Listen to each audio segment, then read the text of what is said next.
విద్యా విధానంలో doctor BR Ambedkar open university దేశంలోనే మొట్టమొదటి సార్వత్రిక విశ్వవిద్యాలయం.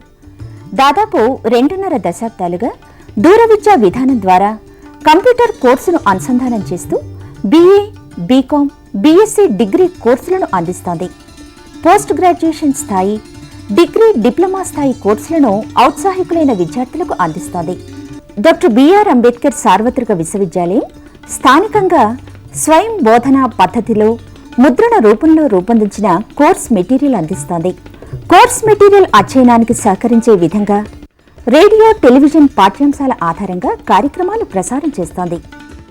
అధ్యయన కేంద్రాల ద్వారా ఏర్పాటు చేసే సలహా సంసర్గ తరగతులు, సైన్స్ ప్రాక్టికల్ సౌకర్యాలు విద్యార్థులకు స్వయం అధ్యయనానికి ఒక చక్కటి అవకాశం.